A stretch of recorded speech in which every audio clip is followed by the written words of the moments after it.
जेनझीचं choice खूप वेगळं हो. आहे. कारण की काय होतं आहे की जेनझीला ऑप्शन्स खूप आहे. हो आधी बरोबर. जर तुम्ही 10 वर्षापूर्वी जर बघाल, जर आपण बिईंग प्रोफेशनल बद्दल बोललो, तर आपण बिईंग प्रोफेशनल एक एक टिपिकल बुक नाही आहे. हे तुम्ही म्हणू शकता की एक सक्सेस ब्लूप्रिंट आहे. आपण फक्त काही ऐकलं तर होऊ शकतं की आपण विसरून जाऊ. बरोबर. पण आपण जेव्हा काही बघतो तर ते आपल्यासोबत खूप मोठ्या प्रमाणात आणि खूप लाँग टाईमसाठी राहतं. मी एक चार्ट पेपर घेतो. त्याच्यात मी म्हणतो की माझं पर्सनल लाईफ, माझं प्रोफेशनल लाईफ, माझं सोशल लाईफ, मी या 3 पार्टमध्ये माझे सगळे स्वप्न आहेत ते डिवाईड केले. की कधी-कधी ना आपण काही गोष्टी प्लॅन नाही करत. बरोबर. ते होऊन जातात. बरोबर. फक्त कमिटेड राहा. बिलकुल. ज्या व्यक्तीला रोज 2 वेळा जेवायला भेटत नाही, त्याला 2 वेळा जेवायला भेटणं, त्याच्यासाठी ती सक्सेस. एक बिझनेसमॅन आहे ज्याला आज 1 करोड रुपये कमायची इच्छा आहे, त्याला 1 करोड भेटले, तो सक्सेसफुल आहे. कॉफी म्हणजे इंटरव्ह्यूचा अड्डा आहे. कॉफी म्हणजे जर्नी आहे. तर बरोबर. आजच्या काळात कॉफी नुसतं कॉफी नाही आहे. नमस्कार मंडळी. मुद्रा पॉडकास्टच्या आजच्या एपिसोडमध्ये मी सेजल तुम्हा सर्वांचं स्वागत करते. आजचे आपले पाहुणे फार महत्वाचे आहे, कारण त्यांनी आपलं डॉक्टरेट वॉशिंग्टन DU युनिव्हर्सिटीमधनं केलेलं आहे. सोबतच त्यांनी 75,000हून अधिक विद्यार्थ्यांना स्किल ट्रेनिंग दिलेले आहे. ते पाहुणे आहेत डॉक्टर स्वॅग, म्हणजेच डॉक्टर स्वरूप गंगदेवार यांचं. तर चला तर मग आजच्या एपिसोडला त्यांचं स्वागत करूया आणि सुरू करूया आजचा एपिसोड.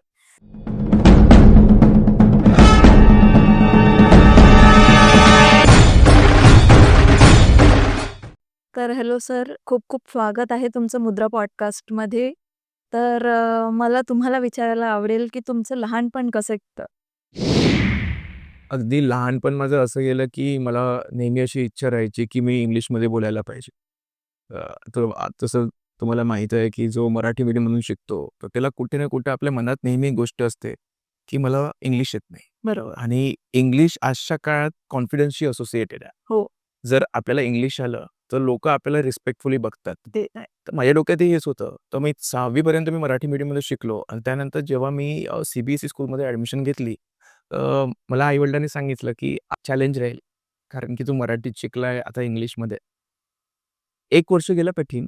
हां. पण हळू मी शिकलो त्या गोष्टी आणि त्यानंतर एक अशी गोष्ट झाली, की एका दिवशी मी आपल्या स्कूलला एलोक्युशन कॉम्पिटिशनमध्ये रिप्रेझेंट केलं, ओके. इंग्लिश. आणि मी तिथे जिंकलो. अरे वाह! आणि मला असं वाटतं, की प्रत्येकाने आपल्या लाईफमध्ये चॅलेंजेस स्वीकारायला हवे. If you challenges, you will win. बरं.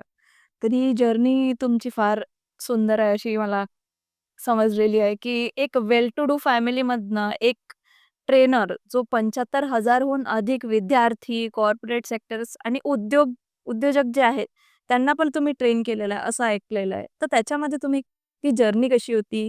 की त्यात काही चॅलेंजेस आले? हे मला नक्की आवडेल ऐकायला. तर पहिले तर मी तुमचे आभार मानतो, की तुम्ही मला आज इथे बोलावलं आहे. आणि हा जो प्रश्न आहे, हा जवळपास प्रश्न मला प्रत्येकजण विचारतो, की 75,000 लोकांपेक्षा जास्त जेव्हापर्यंत तुम्ही पोहोचले आहेत, हं. याच्यामागे काय कारण आहे? तर मी तुम्हाला फक्त एक गोष्ट सांगू इच्छितो. माझ्या लाईफमध्ये एक मंत्र असतं.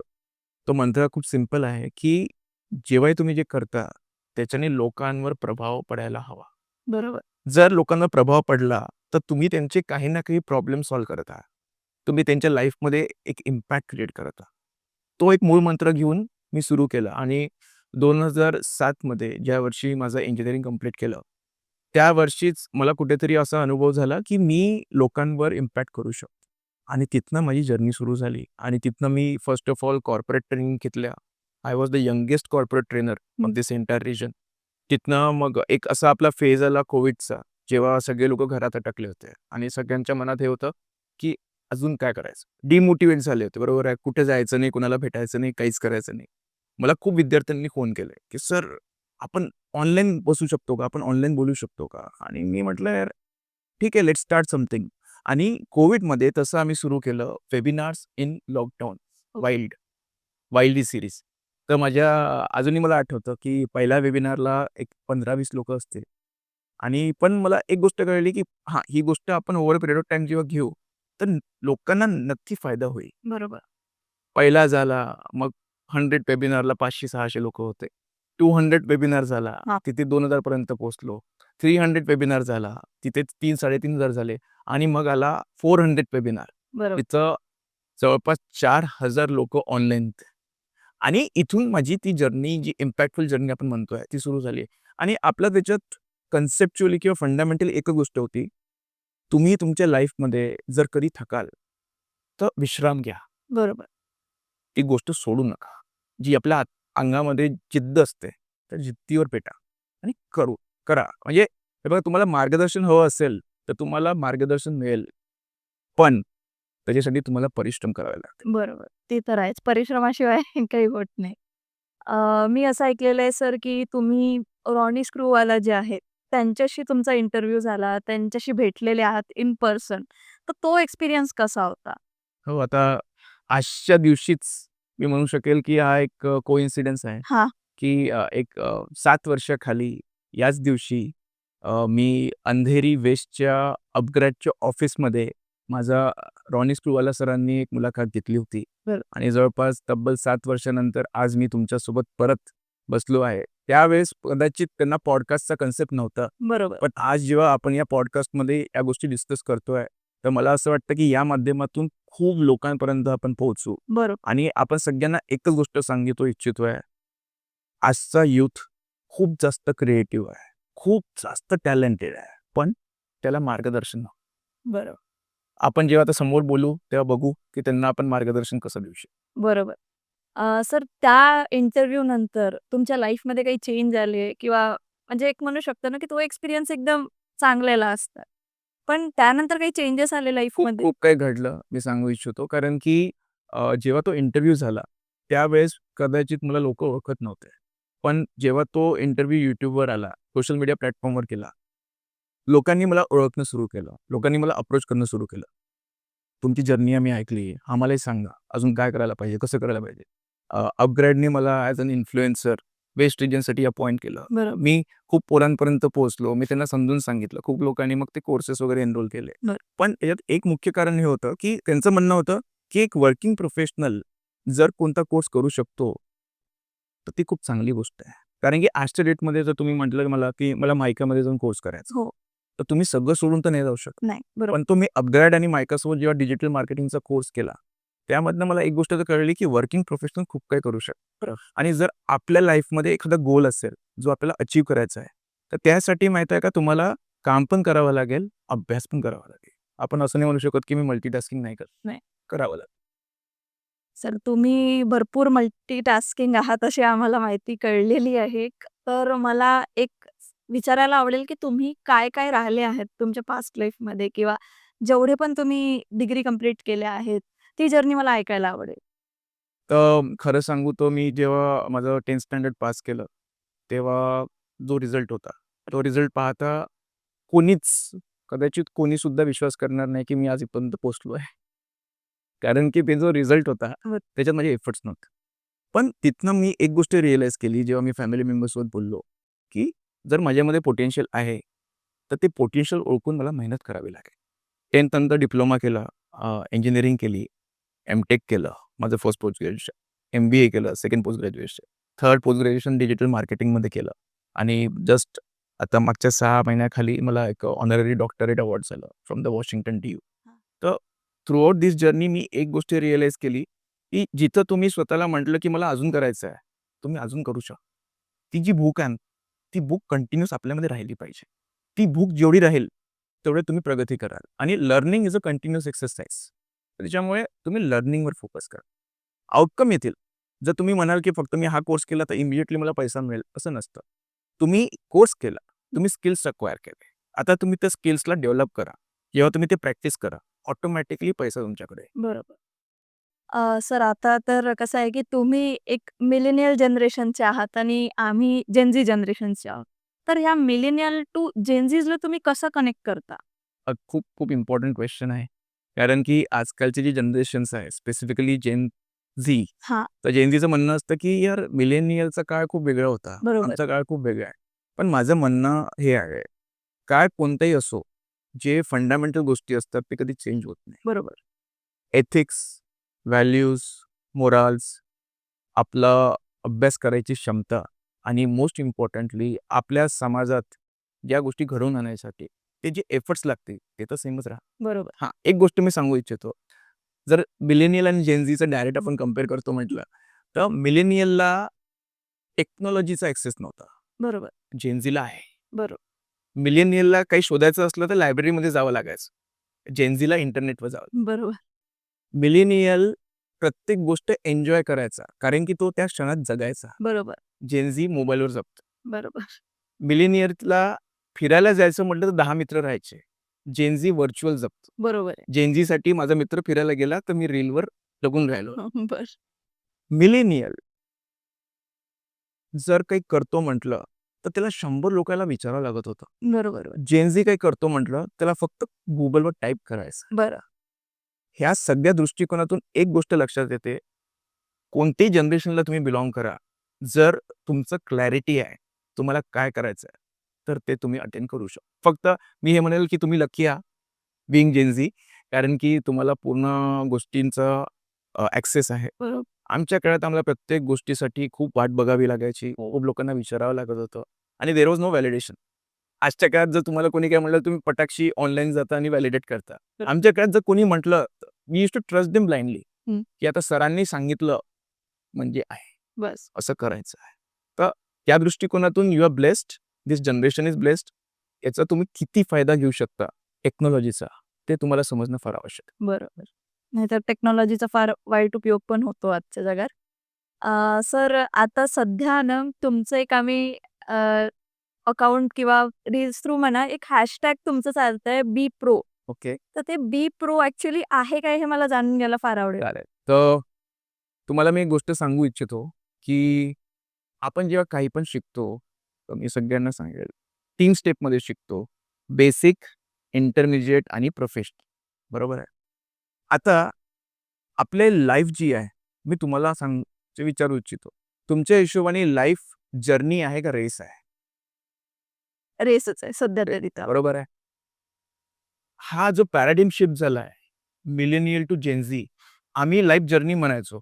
ही जनरेशन त्याला रेस रेस म्हणतात. त्याच्यामागे रिझन आहे कॉम्पिटिशन. बरोबर आहे. कॉम्पिटिशनमध्ये सर्व्हाइव्ह करायसाठी काय लागतात? स्किल्स. बरं. जेव्हा तुम्ही स्किल्स अक्वायर करता, तर त्याला तुम्ही 3 लेव्हलमध्ये बायफर्केट करताय, राईट? बेसिक, इंटरमिजिएट आणि प्रोफेशनल. आजची जनरेशन स्लँगमध्ये बिलीव्ह करते. They want acronyms, short forms. आजच्या जनरेशनला जाऊन मी जेव्हा बोलतो, की आपण बीइंग प्रोफेशनल राहायला पाहिजे, तर ते म्हणतात बी प्रो.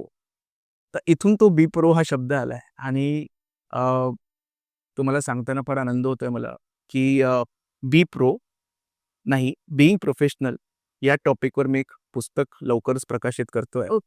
आणि त्यामध्ये आजच्या जनरेशनला जे प्रश्न असतात, की मी काय करेल, कसं करेल, मी काय करायला हवं, त्या सगळ्या गोष्टींना मी लक्षात ठेवून हे पुस्तक लिहिलं आहे. आणि प्रॉबेबली जो व्यक्ती ते पुस्तक वाचेल, त्याला हे तर कळेल, की आयुष्यात आपण सक्सेसफुल होऊ शकतो, पण आपल्याला काहीतरी करावं लागेल.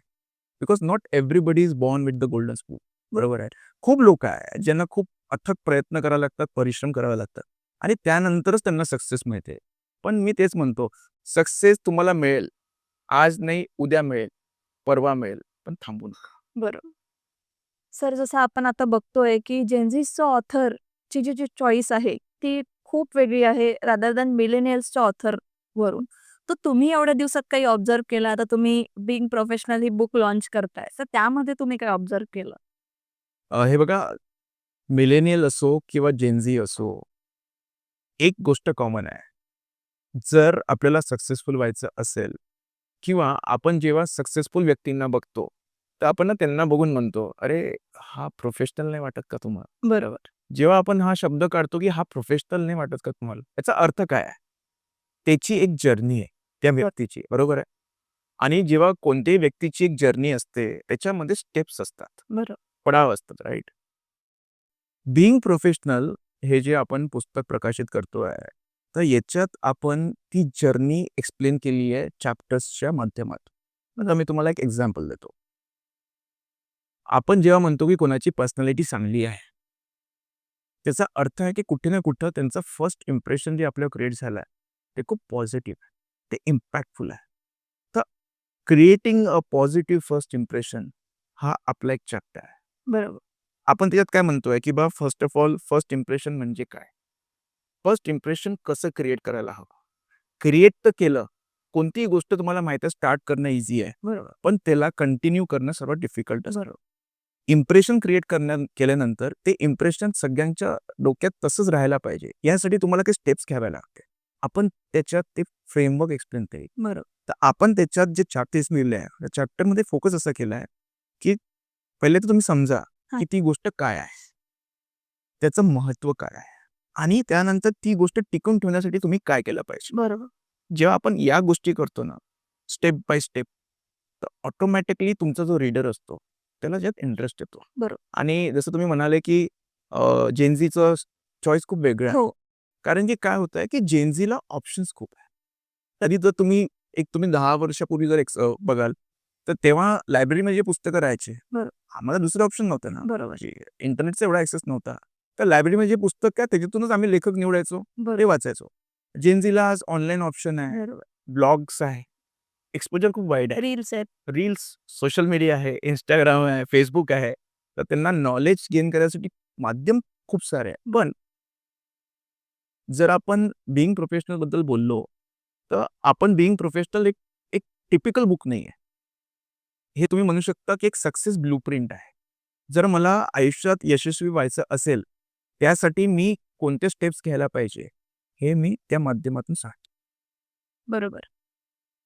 सर कसं आहे, की आता जसं तुम्ही म्हणालात, की रील्सच्या माध्यमातून आहे किंवा बाकीच्या जनरेशन्समध्ये आहे. पण एक काहीतरी कनेक्टिव्हिटी आजही आपल्यामध्ये अधुरी राहते.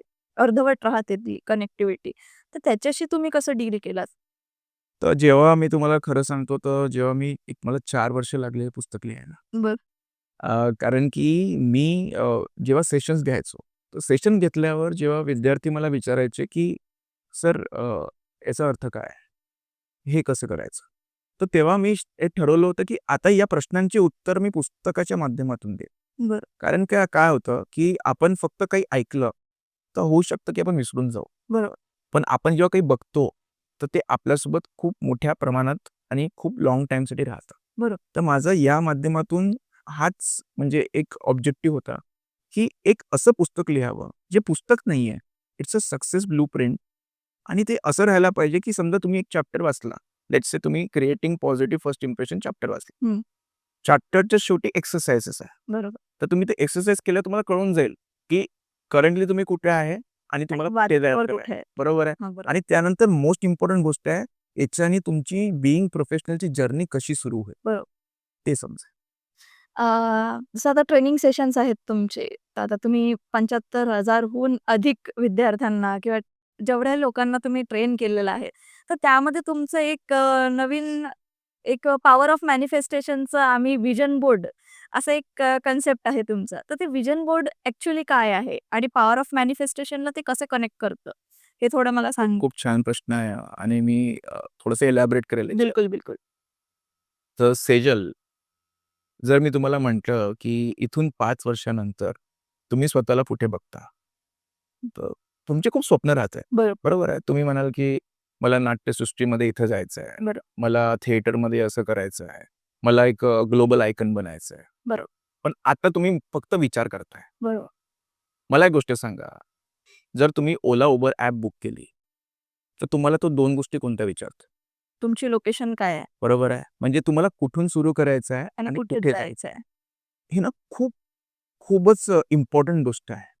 आयुष्यात आपण कुठून ना कुठून सुरू करतो. बरोबर. पण जोपर्यंत आपल्याला हे कळत नाही, की आपल्याला कुठे जायचं आहे, तोपर्यंत आपण सक्सेसफुल होऊ का? नाही. नाही. व्हिजन बोर्डचा अर्थ काय आहे? मी जर स्वतः म्हणतोय, की मला 5 वर्षानंतर एका ठराविक जागेवर पोहोचायचं आहे, बरं. तर मी ते लिहून काढेन. बरोबर. आता मी जेव्हा लिहितो, तर मी त्याच्यात पिक्चर सुद्धा टाकू शकतो, मी ड्रॉ सुद्धा करू शकतो किंवा काही लिहू शकतो. मी एक चार्ट पेपर घेतो. त्याच्यात मी म्हणतो, की माझं पर्सनल लाईफ, माझं प्रोफेशनल लाईफ, माझं सोशल लाईफ. मी या 3 पार्टमध्ये माझे सगळे स्वप्न आहे ते डिव्हाईड केले. बरोबर. मी त्याला एका चार्ट पेपरवर लिहितो. बरोबर आहे. तो चार्ट पेपर मी छान बनवतो. त्याला मी व्हिजन बोर्ड नाव देतो. पहिली स्टेप झाली. बरोबर. पहिली स्टेप झाली. दुसरी स्टेप. आता हा चार्ट पेपर मी माझ्या रूममध्ये लावतोय. मी रोज त्याच्याकडे बघतोय. पण जेव्हा मी झोपायला जातो, तेव्हा मी विचार करतो. अरे, मला एक 5 वर्षानंतर BMW घ्यायची आहे. ठीक आहे. एक 5 वर्षानंतर लेट्स से की ₹60,00,000 किंमत असेल. याचा अर्थ की मला 5 वर्षात 60 लाख रुपये जमा जमा करायचे. करायचे. तर मी आज काही केलं का त्यासाठी? जेव्हा आपण स्वतःला हे प्रश्न विचारतो, की "अरे, मला प्रोफेशनल बनायचं आहे, तर मी आज काय केलं?" है ना? की मला लोकांवर इम्पॅक्ट क्रिएट करायचा आहे, मी आज काय केलं? जेव्हा आपण झोपायच्या आधी स्वतःला हे प्रश्न विचारतो, ऑटोमॅटिकली आपल्याला जो पूर्ण निसर्ग आहे, तो आपल्यासोबत येतो आणि तो आपल्याला सहायता करतो. बरोबर. त्याला आपण म्हणतो मॅनिफेस्टेशन. मॅनिफेस्टेशनचा अर्थ खूप सरळ भाषेत सांगू इच्छितो. आपण जे इमॅजिन करतो, ते खरं व्हायचे चान्सेस असतात. हो. निसर्गाला हे कळत नाही, की आपण पॉझिटिव्ह बोलतोय का निगेटिव्ह. म्हणून मी नेहमी म्हणतो, सकाळी उठल्यावर जे पहिलं वाक्य आपल्या तोंडातून निघायला हवं, ते हे आहे, की आजचा दिवस खूप सुंदर आहे. बरोबर. आपण जेव्हा सुंदर म्हणतो, तेव्हा निसर्गाला हे कळतं, की अरे वाह! याला वाटतं, की सुंदर आहे. सगळं काही सुंदर होतं. बरोबर. पॉझिटिव्ह विचार करा. पॉझिटिव्ह अफर्मेशन यूज करा. जर तुम्ही पॉझिटिव्ह अफर्मेशन यूज केले, तर त्याच्यात खूप पॉवर आहे. जेव्हा आपण हे बघा, लाईफमध्ये ना 2 गोष्टी फार महत्त्वाच्या आहेत. ॲटिट्यूड आणि ग्रॅटिट्यूड. बरोबर. ॲटिट्यूडचा अर्थ काय आहे, की माझा विचार करायची शैली कशी आहे? माझा लोकांकडे दृष्टिकोन कसा आहे? माझी लोकांशी वागणूक कशी आहे? बरोबर. ग्रॅटिट्यूडचा अर्थ काय आहे? ग्रॅटिट्यूडचा अर्थ आहे, मला जे मिळालं आहे, त्याबद्दल मी देवाला रोज थँक यू म्हणतो का? मी माझ्या फॅमिलीसोबत कसा वागतो? बरोबर. माझ्या मित्रांसोबत कसा वागतो? एक लक्षात ठेवा, तुमचं जे आयुष्य जगत आहे तुम्ही, ते कोणाचं स्वप्न आहे. तर तुम्ही त्या गोष्टीला रिस्पेक्ट द्या. बरोबर. सर जसं तुम्ही मागा मेन्शन केलेलं, की 5-7 वर्षाआधी तुम्ही रॉनी स्क्रूवाल्यासोबत जे इंटरव्ह्यू होता, तो त्यानंतर जो तुमचा इम्पॅक्ट होता, की अपग्रेडचे वेस्ट रिजनचे तुम्ही इन्फ्लुएन्सर ठरलात. तर त्यानंतर काय एक्सपिरियन्स होता तो, की काय नेमकं अपग्रेडमध्ये असतं? हे आम्हाला ऐकायला आवडेल. तर अपग्रेड आपल्या भारतातला मी म्हणेल, की अत्याधुनिक गोष्टी यूज करणारा पहिला ऑनलाईन प्लॅटफॉर्म होता. बरोबर. तर त्यांच्याकडे खूप सारे ऑनलाईन कोर्सेस होते आणि जेव्हा मी इन्फ्लुएन्सर झालो, तर ते मला वेबिनार्समध्ये इन्व्हाईट करायचे, सेमिनार्समध्ये इन्व्हाईट करायचे आणि तिथे ॲज अन ॲलमनी मी माझा एक्सपिरियन्स शेअर करायचो, की मी कसं शिकलो. हे बघा, काय असतं ना, की तुम्हाला जर काही विकत घ्यायचं असेल, हं. तर तुम्ही रिव्ह्यूज बघता. बरोबर. बरोबर आहे. तसंच कोणाला जर कोणता कोर्स करायचा असेल, तर त्याची इच्छा ही राहील, की जो कोर्स त्यांनी कोणी केला आहे, हं. तर त्यांच्याकडून ऐकावं. बरं. की मी जेव्हा सांगतो, की हां, मी केस स्टडी सॉल्व्ह केला, मी असेसमेंट सॉल्व्ह केले, मी खूप सारे नवीन-नवीन गोष्टी शिकलो, तर ऑटोमॅटिकली समोरच्याला एक चालना मिळते, की हां, असं-असं आहे, तर आपण करू शकतो. तर त्या गोष्टीच मी करत गेलो आणि खूप जणांनी ॲप्रिशिएट केलं. खूप लोकांनी मला म्हटलं, की "सर, तुम्ही हे खूप छान करता." तर मी तुम्हाला एक गंमत सांगतो. हा तर टॉपिक आहेच. जेव्हा आपण लॉकडाऊनमध्ये वेबिनार्स घेतले, बरोबर. एक कंपनी होती मेंटरकार्ट. तर त्यांनी माझे वेबिनार्स बघितले आणि त्यांनी मला अप्रोच केलं, की तुम्ही आमचे वेबिनार कन्सल्टंट बना. ओके. आणि त्या टाईममध्ये तोही कन्सेप्ट नवीन होता. म्हणजे मला प्रत्येक गोष्ट नवीन मिळालेली आहे नेहमी. बरं. प्रॉबॅबली आपणच स्टार्ट करतो हो. दरवेळेस. तर त्यांच्यासोबत मी वेबिनार कन्सल्टंट बनलो. त्यांच्यासोबत मी जवळपास 8 ते 10 वेबिनार्स घेतले आणि तो खूप चांगला अनुभव आहे. तर माझं म्हणणं आहे, की कधी-कधी ना आपण काही गोष्टी प्लॅन नाही करत. बरोबर. ते होऊन जातात. बरोबर. फक्त कमिटेड राहा. सर आता तुम्हाला एक प्रश्न आणखी विचारायचा आहे, की लाईफ आणि सक्सेस हे तुमच्या पर्स्पेक्टिव्हनी काय आहे त्याची डेफिनेशन? खूप चांगला प्रश्न आहे. मला असं वाटतं, की लाईफ जर आपण एक मॅथेमॅटिकल इक्वेशन करतो म्हटलं, so life is a function of expectations and realities. Success depends upon how an individual thinks. Example देतो. आज मी सकाळी उठलो, तर जे लोकं ना खूप बिमार आहे, त्यांच्यासाठी रोज सकाळी उठणं सुद्धा सक्सेस आहे. बरोबर. काही लोकं जे चालू शकत नाही, त्यांना 2 पाऊल घेणं हे हे सक्सेस. सक्सेस आहे. जो व्यक्ती खूप दिवसापासून कोमामध्ये होता, तो आज जागा झाला, ते तो सक्सेस आहे. सक्सेसफुल आहे. ज्या व्यक्तीला रोज 2 वेळा जेवायला भेटत नाही, त्याला 2 वेळा जेवायला भेटणं, त्याच्यासाठी ती सक्सेस. एक बिझनेसमॅन आहे, ज्याला आज ₹1,00,00,000 कमवायची इच्छा आहे, त्याला 1,00,00,000 भेटले, तो सक्सेसफुल आहे. एक विद्यार्थी जो कधी 5 मिनिटं अभ्यासात लक्ष देऊ शकत नव्हता, आज त्याने 1 तास अभ्यास केला, ते तो सक्सेस आहे. सक्सेसफुल आहे. प्रत्येक व्यक्तीसाठी सक्सेसची डेफिनेशन वेगळी आहे आणि राहायला पाहिजे. का? आपण एक मनुष्य आहे, एक ह्युमन बीइंग आहे. ह्युमन बीइंगनी नेहमीच आपल्या हिशोबाने सक्सेसकडे बघायला पाहिजे. दुसऱ्यांच्या नजरेने पाहाल तर तुम्ही कधीच सक्सेसफुल होणार नाही. नाही. पण स्वतः बघा, व्हिजन बोर्ड बनवला. व्हिजन बोर्डमध्ये तुम्ही एक-एक स्टेप अचीव्ह केला. त्यानंतर तुम्हाला आयडिया येऊन जाईल, की आता मी सक्सेसफुल होत आहे. Professionalism is one of the steps to be successful. बरोबर. माझं म्हणणं एवढंच राहील, की जर मिलेनियल पर्स्पेक्टिव्हने बघाल तुम्ही, तर कॉफी एक पेय होतं. बरोबर. ठीक आहे. त्यांच्यासाठी चहा किंवा कॉफी हे 2च ऑप्शन राहायचे. त्यांना तिसरं ऑप्शन कदाचित माहीत सुद्धा नव्हतं. बरोबर. आजच्या जनरेशनमध्ये कॉफी म्हणजे कॅफे आहे. बरोबर आहे. कॉफी म्हणजे एक्सपिरियन्स आहे. कॉफी म्हणजे एक अशी गोष्ट आहे ज्याच्यात सगळे लोकं येतील, बसतील, चर्चा करतील. कॉफी म्हणजे रिलेशनशिप मेकर आहे. कॉफी म्हणजे इंटरव्ह्यूचा अड्डा आहे. कॉफी म्हणजे जर्नी आहे. आजच्या काळात कॉफी नुसतं कॉफी नाही आहे. कॉफी एक मीन्स आहे, ज्याच्याने लोक कोलॅबरेट करतात, इंटरॅक्ट करतात आणि नेटवर्क करतात. बरोबर. सर शेवटचा प्रश्न आहे माझा असा तुम्हाला, की आपल्या ऑडियन्सला तुम्ही काही असा मेसेज देऊ इच्छिता, की जो त्यांच्या लाईफमध्ये एक वेगळा टर्निंग पॉइंट होऊ शकतो? चालेल. मी सगळ्यांना सांगू इच्छितो, whenever God gives you an opportunity, don't use it for applause. Use it to create an impact.